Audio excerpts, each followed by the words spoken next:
Hello students, welcome to my YouTube channel RSD online classes. आप लोगों के लिए आज मैं लेकर के आया हूँ मैथ्स का क्लास 10th का CG बोर्ड का जो असाइनमेंट है अगस्त मंथ का फर्स्ट असाइनमेंट जो है, पहला असाइनमेंट जो है, जिसको आप हिंदी में प्रथम पाक्षिक टेस्ट के नाम से भी जानते हैं, उसका सल्यूशन या उसका हल लेकर के मैं आया हूँ। तो जैसा कि आप स्क्रीन पर देख सकते हो, प्रथम पाक्षिक टेस्ट माह अगस्त 2021 कक्षा 10वीं विषय गणित। सभी प्रश्न अनिवार्य है स्टूडेंट्स। तो पहले प्रश्न से हम शुरुआत कर रहे हैं सल्यूशन की, बिना कोई देरी किए।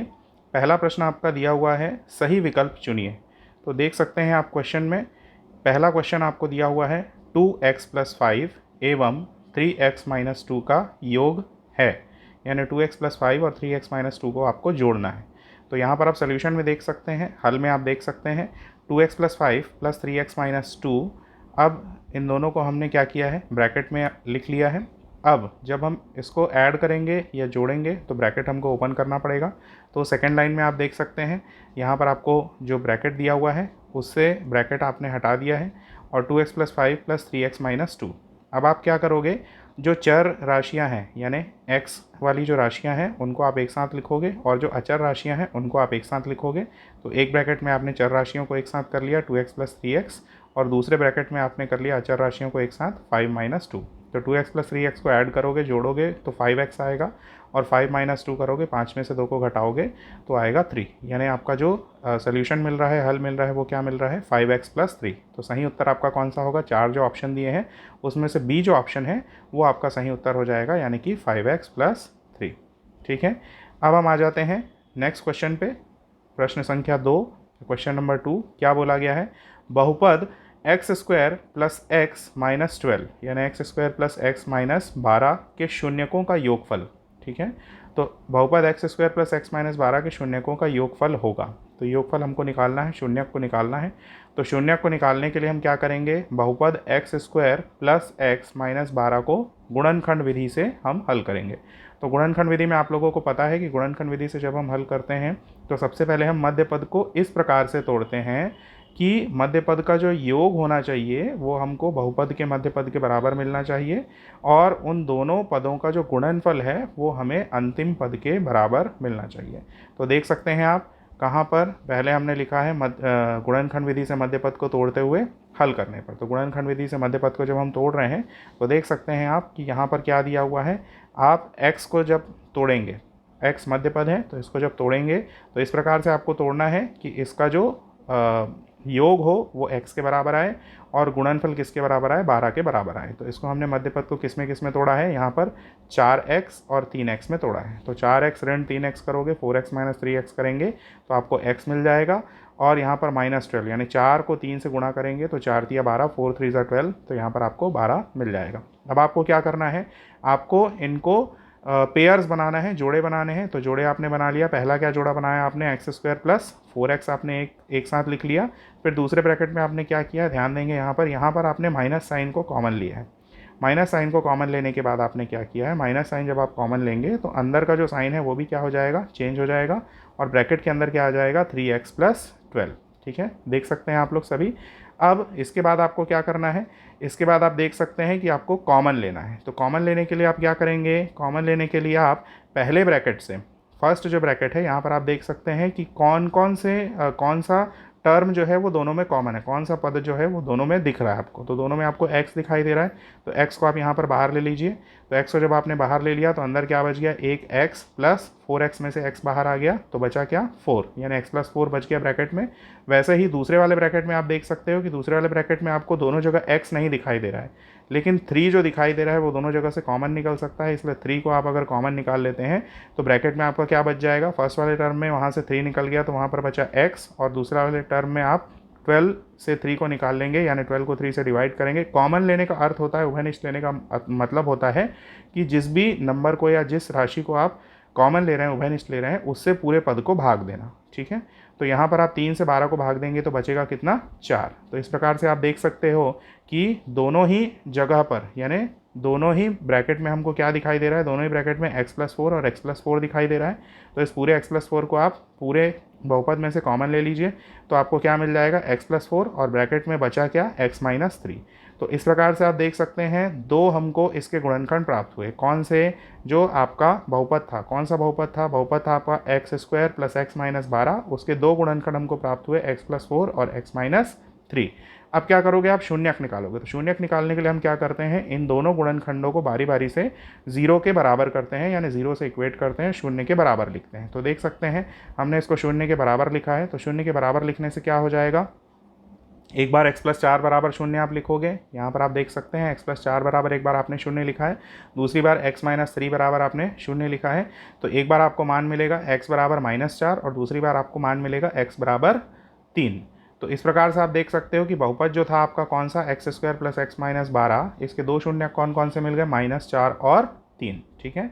अब हमको सवाल में क्या पूछा गया है, फिर से देख सकते हैं। सवाल में हमको पूछा गया है कि दोनों के शून्यकों का योगफल क्या होगा, शून्यकों का योग। तो दो शून्यक आपको कौन कौन से मिल गए, दो शून्यक आपको मिल गए हैं यहाँ पर -4 और 3। तो शून्यकों का योगफल निकाल लीजिए। तो शून्यकों का योगफल आप देख सकते हो, -4 + 3 करेंगे तो कितना आएगा, -1। तो सही उत्तर आपका कौन सा हो जाएगा, -1, जो कि आपको किस में दिया हुआ है, ऑप्शन नंबर ए में आपको दिया हुआ है। ठीक है। तो इस प्रकार से आपका सेकंड क्वेश्चन हुआ।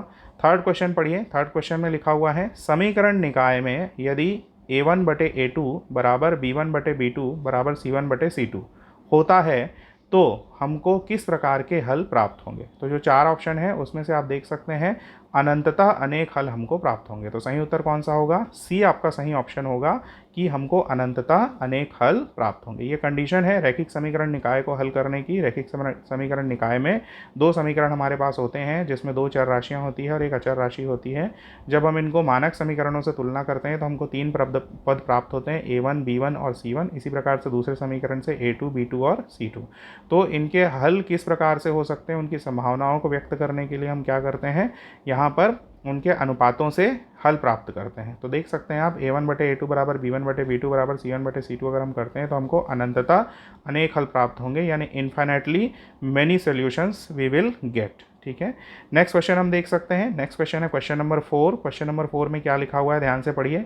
समीकरण 2x + 5 = 13, यानी कि 2x + 5y बराबर 13 में यदि x बराबर 4 हो, यानी x की वैल्यू अगर 4 आप रखते हो तो y का मान क्या होगा। ठीक है।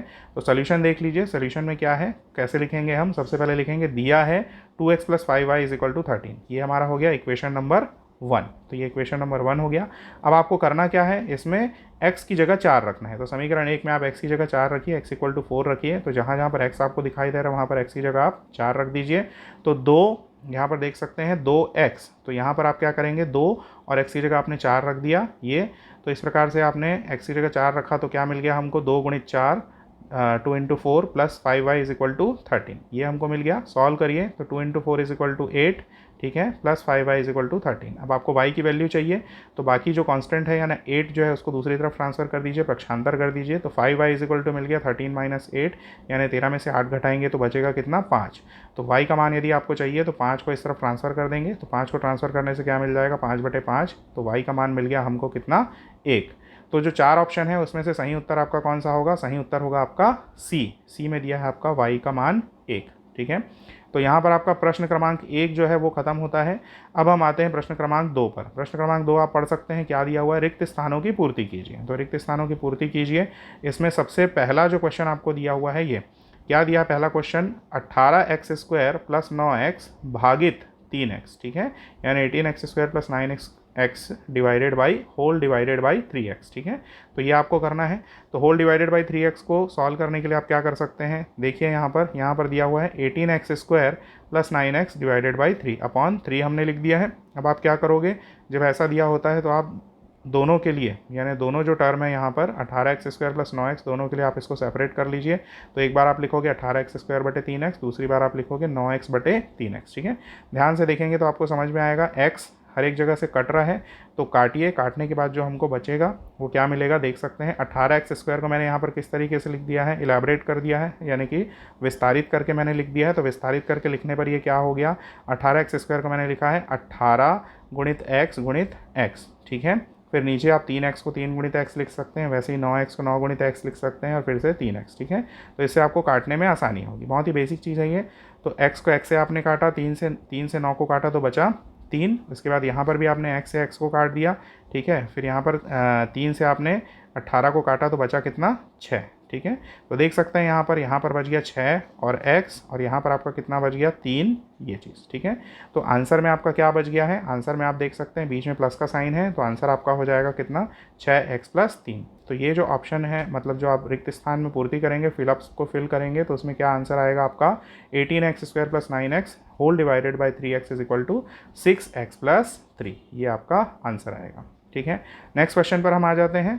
तो नेक्स्ट क्वेश्चन में क्या दिया हुआ है, देख सकते हैं आप, बहुपद 2x² - 7x - 9 के शून्यकों का गुणनफल, ये हमको निकालना है। ठीक है, तो सबसे पहले हम क्या करेंगे, इस समीकरण को मानक समीकरण के रूप में लाएंगे, यानी स्टैंडर्ड इक्वेशन के फॉर्म में लाएंगे। तो याद रखिए, स्टैंडर्ड इक्वेशन आपका किस प्रकार से होता है, जब भी आप गुणनखंड विधि में आते हैं तो गुणनखंड विधि से हल करने के लिए आपको जो बहुपद चाहिए वो किस प्रकार का चाहिए, x² के फॉर्म में चाहिए। यहाँ पर इसका जो कॉफिशेंट होना चाहिए या जो इसका गुणांक होना चाहिए वो कितना होना चाहिए, 1 होना चाहिए। यानी यहाँ पर अगर कोई भी संख्या दी हुई है तो सबसे पहले आप उसको हटाएंगे। तो हटाने के लिए हम क्या कर रहे हैं, देख सकते हैं आप, क्या किया गया है, दिया गया बहुपद है 2x² - 7x - 9 = 0।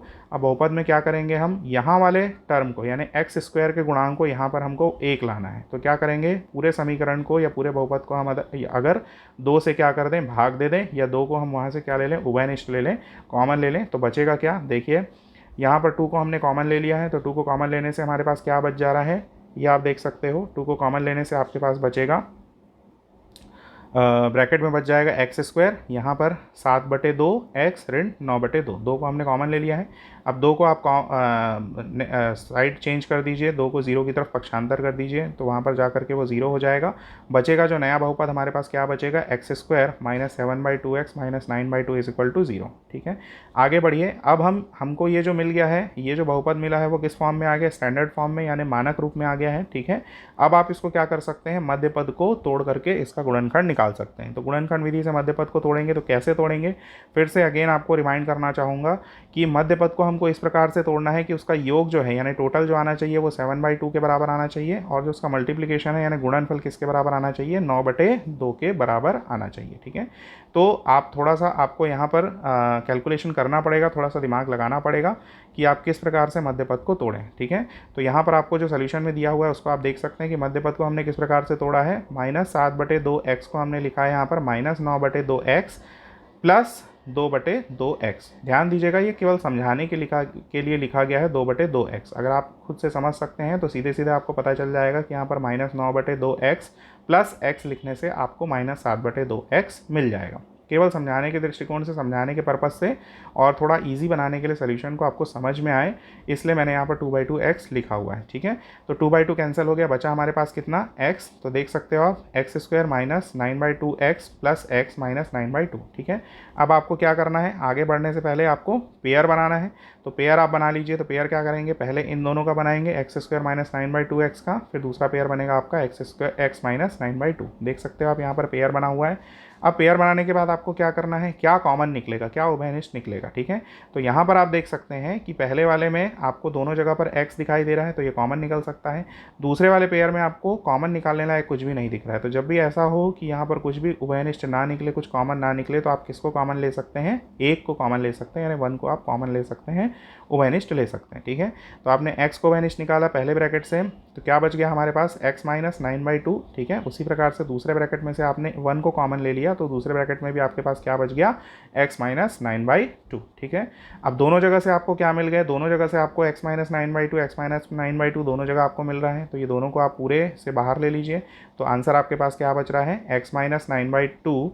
ये देख सकते हैं x - 9/2, और दूसरे ब्रैकेट में बच गया x + 1 = 0। ठीक है, तो 2 गुणनखंड हमको मिल गए। अब इन 2 गुणनखंडों को हल करके हम क्या करेंगे, शून्यक निकालेंगे। पहले भी हमने इसी असाइनमेंट में, पहला या दूसरा क्वेश्चन जो भी था उसमें हमने इसी प्रकार से किया था, शून्यकों को ज्ञात। तो शून्यक को निकालने के लिए आप क्या करोगे, दोनों गुणनखंडों को बारी बारी से आप शून्य के बराबर करोगे। तो एक बार आप x - 9/2 = 0 करोगे, और दूसरी बार आप x + 1 = क्या करोगे, 0 करोगे। तो एक मान आपको मिलेगा x = 9/2, और दूसरा मान मिलेगा आपको -1। यानी कि आपका जो बहुपद था 2x² - 7x - 9, ठीक है, 2x² - 7x - 9 = 0। इसके गुणनखंड कौन कौन कौन से हो गए, 9/2 और -1।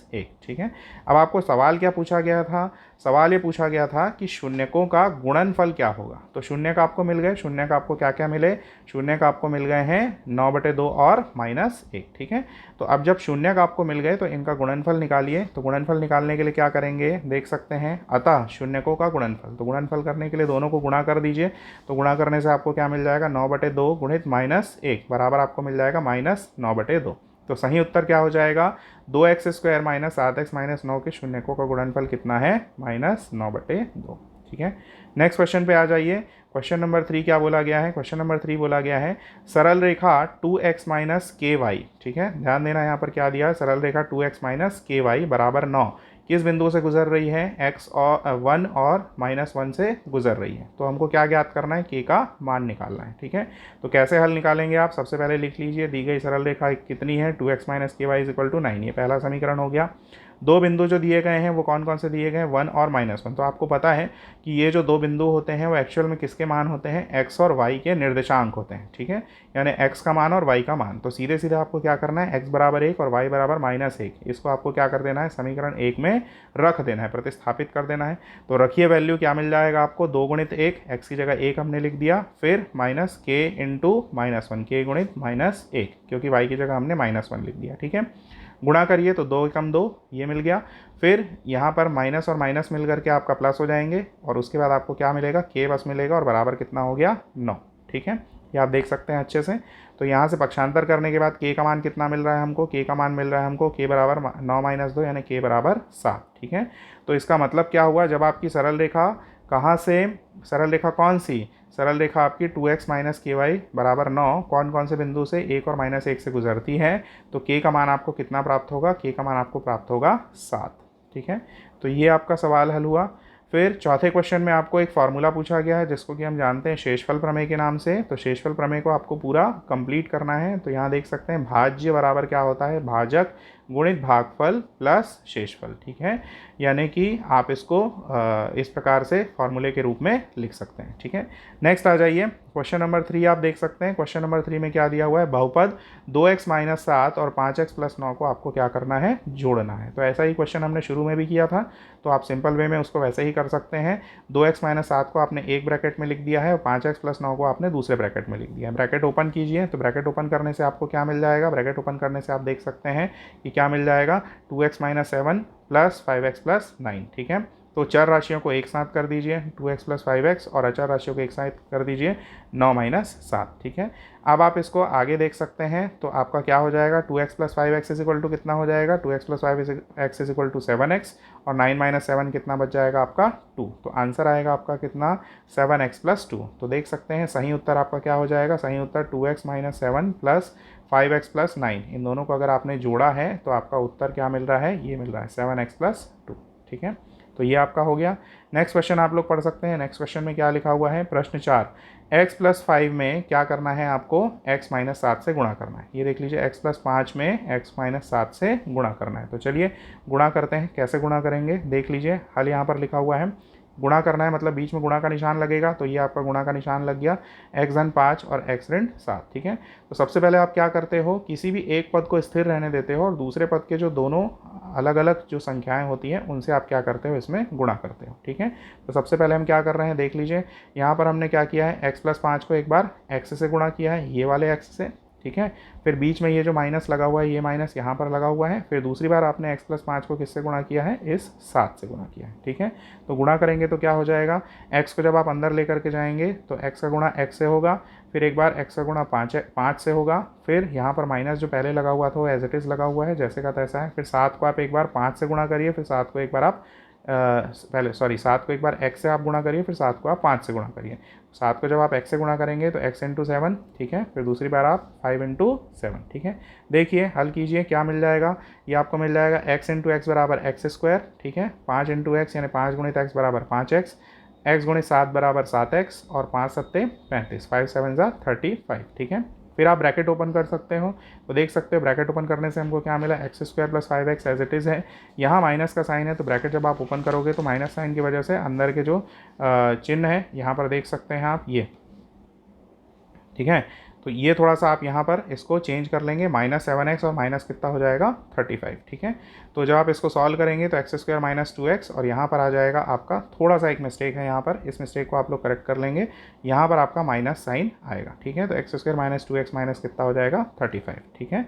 तो अगर आप इन दोनों को गुणा कर रहे हैं, अगर आप इन दोनों को गुणा कर रहे हैं तो आपको क्या मिल जाएगा, गुणा करने से आपको मिल जाएगा ये, गुणा करने से आपको क्या मिल जाएगा, गुणा करने से आपको मिलेगा x+5 × x - 7 इक्वल टू आपको कितना मिल जाएगा x² - 2x और यहाँ पर आपका आ जाएगा -35। तो इस चीज़ का आप करेक्शन कर लेंगे, छोटी सी मिस्टेक है, माइनर मिस्टेक है, ठीक है, इसको आप लोग देख लेंगे, ठीक। नेक्स्ट आपको दिया हुआ है क्वेश्चन नंबर 5, x² - 16 का गुणनखंड कीजिए, ठीक है। x² - 16 का आपको गुणनखंड करना है, तो क्या है, कैसे गुणनखंड करेंगे, दिया हुआ है x² - 16 बराबर 0, तो यहाँ पर क्या हो जाएगा, x² - 16 को आप क्या लिख सकते हैं, 4 × 4 बराबर कितना हो जाएगा 0। अब 4 × 4 को आप लिख सकते हैं 4 का वर्ग, ठीक है। तो यहाँ पर लिखा गया है x² - 4 का वर्ग बराबर यानी 4 का स्क्वायर = 0। अब इसको आगे आप सॉल्व करेंगे तो आगे आपको क्या मिल जाएगा, देख सकते हैं यहाँ पर एक फार्मूला होता है आपके पास, a² - b² = a + b × a - b, ठीक है। तुलना करोगे आप x² - 4² से, अगर आप तुलना करोगे तो a की जगह आपको क्या मिल रहा है, a के बराबर आपको मिल रहा है x और b की जगह आपको क्या मिल रहा है, b के बराबर आपको मिल रहा है 4, ठीक है। तो यहाँ पर जब आप रखेंगे तो फार्मूला क्या बनेगा, x² - 4² = x + 4 और x - 4। तो ये आपका गुणनखंड हो गया। तो यहाँ पर गुणनखंड क्या क्या मिल गया, ये मिल गया हमको x + 4 और x - 4, किसका, ये हमको गुणनखंड मिला इसका x² - 16 बराबर 0 का, ठीक है। तो सही उत्तर आप क्या लिखोगे, सही उत्तर में आप लिखोगे x² - 16 बराबर 0 के गुणनखंड क्या है, x + 4 और x - 4, ठीक है। आगे बढ़ते हैं हम, आगे जो आपका छठवां सवाल है, छठवां सवाल क्या दिया हुआ है, ध्यान से देख सकते हैं। छठवां सवाल आपका कहता है x² + x - 12 का गुणनखंड कीजिए, ठीक है। तो मिलता जुलता सवाल हमने ऊपर में भी हल किया है, तो उसी को फिर से हमने हल करना है। तो देखिए कैसे, किस प्रकार से आप हल कर सकते हो।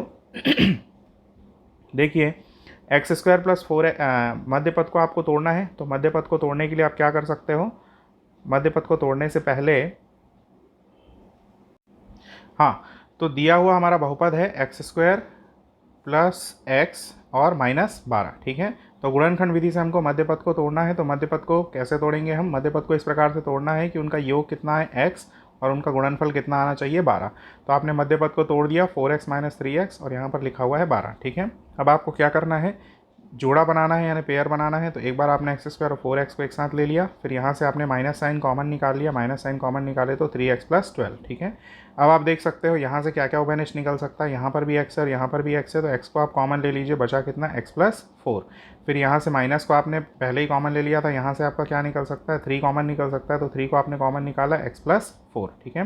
तो इस प्रकार से आप देख सकते हो कि हमको दोनों जगह क्या मिल रहा है, x + 4 और x + 4 मिल रहा है। तो इस x + 4 को आपने क्या कर लिया, बाहर निकाल लिया, तो बचा क्या ब्रैकेट में आपका x - 3, यानी आपका उत्तर क्या हो जाएगा, आपका उत्तर हो जाएगा कि जो बहुपद है x² + x - 12 का, उसके गुणनखंड कौन कौन से, x + 4 और x - 3, ठीक है। ये हो गया। नेक्स्ट हम क्वेश्चन में आते हैं। कौन सा क्वेश्चन है आपका, क्वेश्चन दिया हुआ है प्रश्न नंबर 7, क्या दिया हुआ है, समीकरण 2x + y = 8 और x - 2y = -1 को हल करिए, ठीक है। तो हल करते समय आपको ध्यान देना है क्या चीज़, सबसे पहले हल करने का जो पैटर्न है उसको समझिए। सबसे पहले हम क्या लिखेंगे, दिया गया है, ठीक है। सबसे पहले आप क्या लिखोगे कि दिया क्या है, क्या दिया गया है, दिया गया है आपको समीकरण, पहला दिया है 2x + y = 8, इसको आप लिखोगे समीकरण नंबर 1। फिर दूसरा आप लिखोगे x - 2y = -1, ये हो गया आपका समीकरण नंबर 2, ठीक है। फिर आप क्या कर रहे हो, समीकरण 1 से, ठीक है, ध्यान देना, समीकरण 1 से आप क्या कर रहे हो, 2x + y = 8, इसको हम हल कर रहे हैं प्रतिस्थापन विधि से, ठीक है। तो आपको भी यहाँ पर लिखना है कि किस विधि से आप इसको हल कर रहे हैं। तो यहाँ पर एक लाइन आप लिख सकते हो कि आपको यहाँ पर किस विधि से हल करना है, प्रतिस्थापन विधि से, ठीक है, प्रतिस्थापन विधि, ठीक है। तो प्रतिस्थापन विधि से आप लिख सकते हो इसको, ठीक है। तो प्रतिस्थापन विधि से हल करने के लिए हम क्या करते हैं, किसी भी एक चर का मान हम ज्ञात कर लेते हैं। तो किसी एक चर का मतलब हम यहाँ पर किसका मान ज्ञात करेंगे, x का मान ज्ञात करेंगे। तो उसके लिए हमने क्या किया, समीकरण 1 को लिखा 2x + y = 8, 2x + y = 8, 2x बराबर क्या मिल जाएगा, 8 ऋण y को हमने पक्षांतर कर दिया है, x बराबर क्या मिल जाएगा, 8 ऋण y/2। तो ये हो गया हमारा समीकरण नंबर 3। अब क्या करोगे समीकरण 2 में, ठीक है, समीकरण 2 कहाँ पर है आपका, समीकरण 2 ये वाला है, ठीक है। समीकरण 2 में, ये वाले समीकरण में आप क्या करोगे, किसका मान आपने निकाला है, x का मान आपने निकाला है, तो x का मान 8 माइनस वाई बटे 2, इसको आप रख दोगे। तो रखिए, तो समीकरण 2 में क्या कर रहे हैं, x बराबर 8 माइनस वाई बटे 2 को रखने पर, तो रखिए समीकरण में, तो कहाँ पर आ जाएगा, x की जगह आप लिख दोगे 8 माइनस वाई बटे 2, माइनस 2y पहले से है और बराबर -1, ठीक है। आगे हल करते हैं इसको, आगे क्या हो जाएगा, 8 माइनस वाई और नीचे जो आपने लिया है ये 2 का गुणा हो जाएगा यहाँ पर, ठीक है, और इधर बाहर में जो बराबर -1 गुणित 2 यहाँ पर भी हो जाएगा। तो गुणा करने से आपको क्या मिल जाएगा, 8 माइनस वाई, ठीक है, और यहाँ पर मिल जाएगा -2y गुणित 2 और बराबर -1 गुणित 2, ठीक है। तो देख सकते हैं 8 माइनस वाई, 2 को आपने 2 से गुणा किया तो आ गया 4, तो -4y बराबर 2 को आपने -1 से गुणा किया तो -2, ठीक है। अब आप इसको सॉल्व कर लीजिए, तो क्या हो जाएगा, -y और -4y ये एक साथ हो जाएंगे, जुड़ जाएंगे, ठीक है। 8 और 2 को इस तरफ आपने पक्षांतर कर लिया तो आ गया +2, ठीक है। तो -y और -4y बराबर कितना हो गया, -5y, और 8 और 2 मिलकर के हो गए कितने, 10, ठीक है। तो ये आपका समीकरण बन गया, कौन सा समीकरण बन गया, -5y + 10 बराबर 0। तो यहाँ से आप देख सकते हो, किसी भी एक चीज़ को आप पक्षांतरित कर दीजिए, तो 5y बराबर कितना मिल गया, 10। तो y का मान कितना में निकल जाएगा, 10 को आप इस तरह पक्षांतरित करेंगे तो कितना हो जाएगा, 10/5, यानी 10 को 5 से आप भाग दोगे तो y का मान मिल गया आपको 2।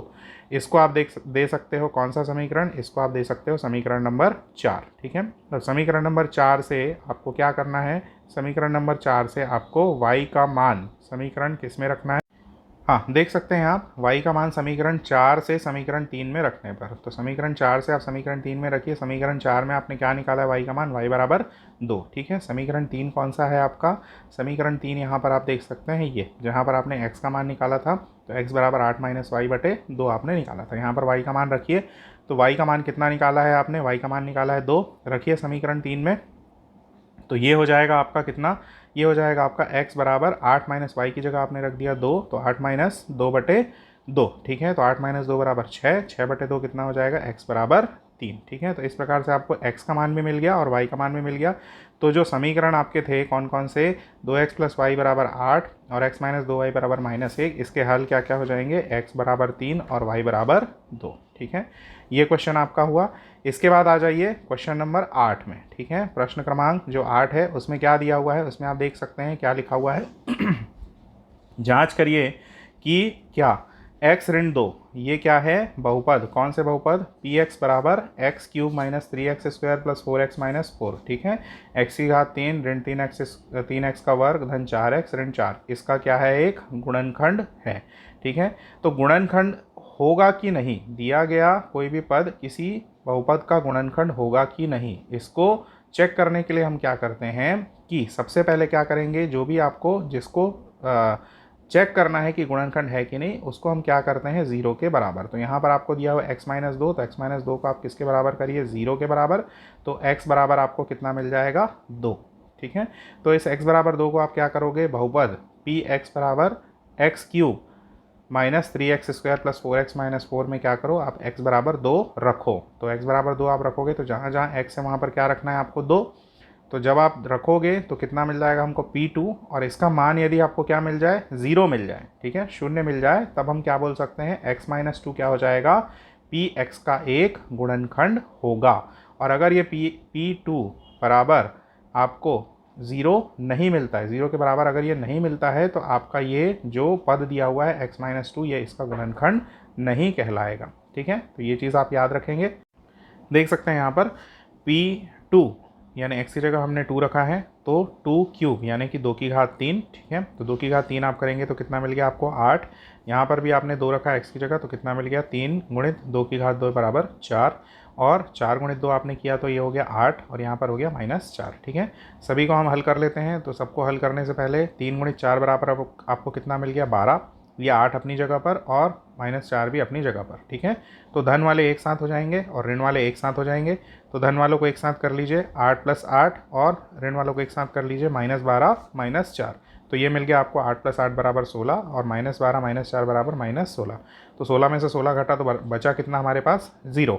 इसका मतलब ये हुआ कि P2 की वैल्यू आपकी किसके बराबर आ रही है, 0 के बराबर। तो हमने शुरू में ही बोला था कि अगर हम x - 2 बराबर 0 करते हैं, ठीक है। x माइनस 2 बराबर 0 करते हैं और x बराबर हमको कितना मिला 2। इसको अगर हम किस में रखते हैं, px में रखते हैं, x बराबर 2, तो हमको अगर इसकी वैल्यू कितनी मिल जाए, 0 मिल जाए, तो ये जो चीज़ होगी यानी x माइनस 2 जो होगा वो इस बहुपद px का क्या हो जाएगा, एक गुणनखंड होगा, ठीक है।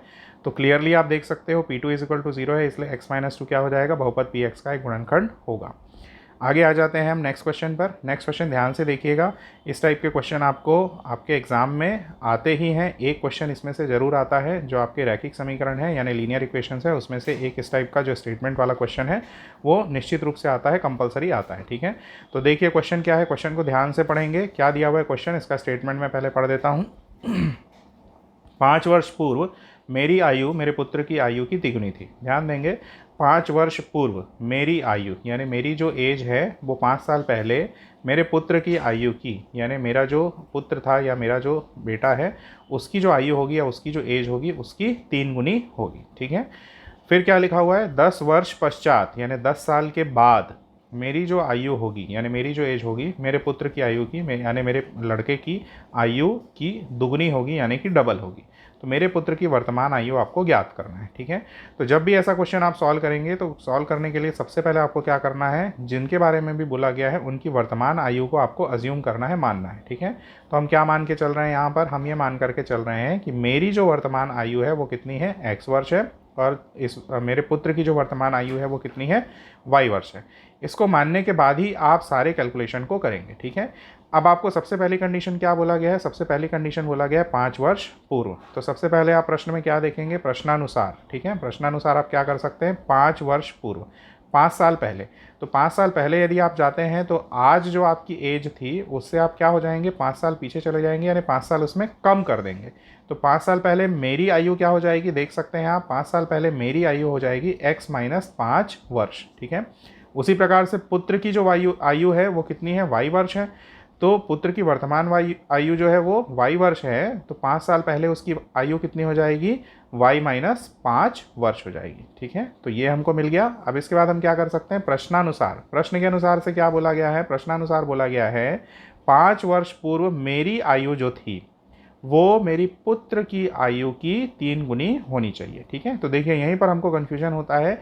अक्सर हम क्या करते हैं, ये समझते हैं ये जो 3 का गुणा करना है इसको आप हमेशा किसके साथ कर देते हो, x माइनस 5 वाले पद के साथ आप इसका गुणा कर देते हो, जिससे पूरा का पूरा सवाल आपका जो है वो गलत हो जाता है। थोड़ा सा लॉजिक लगा करके देखिए कि जो बड़ा है उसकी आयु जो होगी वो छोटे की आयु की डबल या तिबल यानी 2 गुना या 3 गुना हो सकती है, ठीक है। डबल हो सकती है, ट्रिपल हो सकती है, ठीक है, 2 गुना या 3 गुना हो सकती है। लेकिन छोटे की जो आयु है, जो आयु में छोटा है, उसकी आयु कभी भी बड़े की आयु की दुगनी या तिगुनी नहीं होगी, या तो उसकी आयु आयु की आधी होगी या उसकी 1/3 होगी, ठीक है। तो देखिए मेरी आयु जो है वो 5 वर्ष पूर्व कितनी है, पुत्र की आयु की तिगुनी। तो पुत्र की आयु कितनी थी 5 वर्ष पूर्व, y माइनस 5, उसका अगर 3 गुना आप कर देते हैं तो आपको मेरी आयु मिल जाएगी। तो ये हमको एक इक्वेशन मिल गया, समीकरण मिल गया, x माइनस 5 बराबर 3 y माइनस 5, ठीक है। अब आगे बढ़ जाते हैं, आगे क्या दिया है, इनको सॉल्व करना है। तो सॉल्व करिए, x माइनस 5 बराबर 3 को आपने अंदर गुणा कर दिया तो 3y माइनस 15। अब यहाँ से आप क्या कर सकते हो, चर राशियों को आप एक साथ ले लीजिए और अचर राशियों को एक साथ ले लीजिए। तो x माइनस 3y को आपने इस तरफ पक्षांतर कर दिया, माइनस 5 को आपने इस तरफ पक्षांतर कर दिया, तो x माइनस 3y बराबर माइनस 15 प्लस 5, ठीक है। तो यहाँ से आपको क्या मिल गया, x माइनस 3y बराबर, यहाँ पर कितना था, माइनस 15 प्लस 5 था, इसलिए आपको कितना मिल गया, माइनस 10, ठीक है। तो ये बन गया आपका एक समीकरण। अब फिर से वापस क्वेश्चन में आइए, क्वेश्चन में क्या लिखा हुआ है, एक कंडीशन हमारी फुलफिल हो गई, दूसरे बार में क्या लिखा हुआ है, 10 वर्ष पश्चात यानी 10 साल के बाद। तो 10 साल के बाद के लिए आपको कंडीशन निकालना पड़ेगा। जैसे आपने क्या किया है, 5 साल पहले के लिए आपने क्या किया है, x में से 5 आपने घटा दिया, ठीक है। तो इसी प्रकार से 10 साल के बाद यानी अब से 10 साल बाद करोगे तो आपको क्या करना पड़ेगा, x में 10 को आपको ऐड करना पड़ेगा, ठीक है। तो अब से 10 साल बाद मेरी आयु कितनी हो जाएगी, x प्लस 10 वर्ष, और मेरे पुत्र की आयु कितनी हो जाएगी, y प्लस 10 वर्ष, ठीक है। तो अब इसको आगे हम हल कर लेते हैं प्रश्नानुसार। प्रश्न के अनुसार से 10 वर्ष के पश्चात क्या होना चाहिए, मेरी आयु जो होनी चाहिए वो पुत्र की आयु की दुगनी होनी चाहिए, ठीक है। यानी मेरी आयु कितनी हो जाएगी, मेरे पुत्र की आयु की डबल हो जाएगी, दुगनी हो जाएगी, ठीक है। तो यहाँ पर हाँ, तो देख सकते हैं आप, मेरी आयु मेरे पुत्र की आयु की दुगनी होनी चाहिए, कब? 10 वर्ष के पश्चात। ठीक है, तो 10 वर्ष के पश्चात सबसे पहले आप देख सकते हैं कि मेरी आयु कितनी थी। मेरी आयु 10 वर्ष के पश्चात हो जाएगी x+10 यानी x+10, और मेरे पुत्र की आयु कितनी हो जाएगी y+10 y+10। अब मेरे पुत्र की जितनी भी आयु होगी उसका डबल यानी दुगना जो होगा वो मेरी आयु के बराबर होगा। तो इस प्रकार से आपको एक समीकरण मिल जाएगा। तो समीकरण को आप देख सकते हैं, क्या दिया हुआ समीकरण में, x+10 इज इक्वल टू कितना हो जाएगा, 2y को आप अंदर गुणा करो, 2 को आप अंदर गुणा करोगे तो 2y+20। ठीक है, अब आप पक्षांतर कर दीजिए 2y को इधर, तो x माइनस 2y बराबर कितना हो जाएगा, 20 में से 10 को इस तरफ पक्षांतर कर दीजिए, 20 माइनस 10, तो x माइनस 2y बराबर आपको कितना मिल गया, 10। आगे आपको दो समीकरण मिल चुके हैं। पहला समीकरण आपका कौन सा मिल गया, पहला समीकरण आपको मिल जाएगा ऊपर यहाँ पर, ये आपका पहला समीकरण है। ठीक है, और दूसरा समीकरण आपको मिल जाएगा नीचे, जो भी आपने ज्ञात किया है ये वाला। ठीक है, तो ये दो समीकरण आपको मिल गए। अब इन दो समीकरणों को आप क्या कर सकते हो, चाहे तो आप जिस भी विधि से हल करना चाहो उस विधि से हल कर सकते हो। आप प्रतिस्थापन विधि से कर सकते हो, आप इसको विलोपन विधि से कर सकते हो, जैसा भी आप चाहें उसको हल कर सकते हैं। ठीक है, तो यहाँ पर हम विलोपन विधि से हल कर रहे हैं। तो विलोपन विधि से हल करने के लिए हमने समीकरणों को पहले लिख लिया है, x-3y बराबर -10 और x-2y बराबर कितना आ गया, 10। ठीक है, अब क्या करोगे, इसको हल करने के लिए हम सीधे सीधे क्या कर रहे हैं, समीकरणों को, क्योंकि यहाँ पर x के गुणांक आपको दिख रहा होगा, x के गुणांक दोनों बराबर है, तो इसलिए हम क्या करेंगे, सीधे सीधे समीकरणों को घटा देंगे। तो घटाने की प्रक्रिया जब हम कर रहे हैं तो घटाने की प्रक्रिया में क्या हो जाएगा, नीचे के चिन्ह आप बदलेंगे, तो यहाँ पर आपका पहले से प्लस है तो माइनस आ जाएगा, ऊपर वाले में माइनस है तो यहाँ पर प्लस हो जाएगा, और यहाँ पर भी कुछ नहीं मतलब प्लस है, इसका मतलब यहाँ पर नीचे में माइनस हो जाएगा। तो ये दोनों आपके कट जाएंगे, बचा ऊपर में कितना, -3y और +2y। ठीक है, तो -3y में से +2y घट गया तो आपका बच गया -y, और -10 और यहाँ पर भी -10 मिल करके कितने हो गए, -20। ठीक है, अब आप इसको हल कर लीजिए, दोनों तरफ से क्या हो जाएगा, माइनस के चिन्ह हट जाएंगे, तो y बराबर आपको कितना मिल गया, 20। अब ये समीकरण किस में, समीकरण 1 में क्या रखना है, y बराबर 20 रखना है, तो y बराबर 20 आप रखिए समीकरण 1 में। तो समीकरण 1 में जब आप रखोगे तो x - 3 गुणित कितना हो जाएगा, y की जगह आपने रख दिया 20 बराबर -10, तो x - 60 बराबर कितना हो गया, -10। तो x बराबर 60 को आप इस तरफ पक्षांतर करिए तो कितना हो जाएगा, -10 + 60। तो यहाँ से आपको हल करने पर 60 में से 10 को आप घटाएंगे तो कितना मिल जाएगा, आपको मिल जाएगा x बराबर कितना, ये आप देख सकते हैं, x बराबर 50। तो आप क्या बोल सकते हैं, ये x बराबर आपको 50 यहाँ पर मिल गया। ठीक है, तो आप क्या बोल सकते हैं कि अतः पुत्र की जो वर्तमान आयु है, ठीक है, वो कितनी मिल जाएगी, y बराबर कितनी मिल गई आपको, 20 वर्ष। तो y बराबर 20 तो आपको पहले ही मिल गया था सवाल में, तो इसका मतलब ये नहीं है कि सवाल आप वहीं पर ख़त्म कर देंगे, आपको पूरा सवाल हल करना है, तभी पूरे नंबर पूरे मार्क्स आपको मिलेंगे। ठीक है, तो यहाँ पर आप देख सकते हो पुत्र की आयु कितनी मिल गई, y बराबर 20। आप इसको प्रश्न के अकॉर्डिंग, प्रश्न में इन सारी चीज़ों को जो आपको मान मिला है उसको रख करके आप चेक कर सकते हो, तो आपको आंसर मिल जाएंगे। ठीक है, अभी वर्तमान में जो पिता की आयु मिली है वो कितनी मिली है, 50 वर्ष। ठीक है, और पुत्र की आयु कितनी मिली है, 20 वर्ष। तो अगर आप 5 वर्ष पूर्व जाएंगे, 5 वर्ष पूर्व अगर आप देखेंगे तो 5 वर्ष पूर्व पिता की आयु कितनी हो जाएगी, 50 में से 5 घटा दीजिए 45, तो पुत्र की आयु कितनी हो जाएगी, 20 में से 5 घटा दीजिए 15। तो क्या हो जाएगा, 5 वर्ष पूर्व मेरी आयु जो थी वो पुत्र की आयु की तिगुनी थी, तो सीधी सी बात है कि 15 का 3 गुना होता है 45, तो ये कंडीशन हमारी सही हो रही है। फिर 10 वर्ष पश्चात यानी अब से 10 साल, तो अभी वर्तमान आयु कितनी है पिता की, 50 साल, तो 10 साल बाद कितनी हो जाएगी उसकी आयु, 60 साल। ठीक है, और पुत्र की आयु कितनी हो जाएगी अब से 10 साल बाद, वो हो जाएगी 30 साल। तो क्या बोला गया है, 10 वर्ष पश्चात मेरी आयु यानी 60, पुत्र की आयु की दुगुनी, तो पुत्र की आयु कितनी है, 30 का आप 2 से गुणा करोगे तो आपको कितना मिल जाएगा, 60। तो इस प्रकार से सारी कंडीशन फुलफिल हो रही है, तो इसका मतलब ये हुआ कि आपने जो हल करके आंसर निकाला है वो बिल्कुल भी सही है। ठीक है, तो इस प्रकार से यहाँ पर हम इस असाइनमेंट के एंड पर पहुँच जाते हैं। ठीक है, तो ऐसे ही मैं आप लोगों के लिए सॉल्यूशन और भी असाइनमेंट्स के लाते रहूँगा, जो सब्जेक्ट्स हैं जैसे कि मैथ्स है, फिज़िक्स है और इंग्लिश है, वो असाइनमेंट्स आपके टाइम टू टाइम आते रहेंगे। ये पहला असाइनमेंट था क्लास 10th का CG बोर्ड का अगस्त मंथ का। ठीक है, इसका सॉल्यूशन मैंने प्रोवाइड किया है। मेरी कोशिश है कि जल्दी से जल्दी आपको मैं सेकेंड असाइनमेंट का भी क्या करूँ, सॉल्यूशन प्रोवाइड कर दूँ। तो इसके लिए ज़रूरी है कि आप मेरे वीडियोज़ को लाइक करिए, शेयर करिए। ठीक है, और ये जो चैनल मैंने बनाया है जिसका नाम है RSD ऑनलाइन क्लासेस, इसको ज़्यादा से ज़्यादा आपको क्या करना है, सब्सक्राइब करना है। ठीक है, तो with this we come to the end of this presentation, this video, और इसी के साथ मैं इस वीडियो को समाप्त करता हूँ। Thank you so much.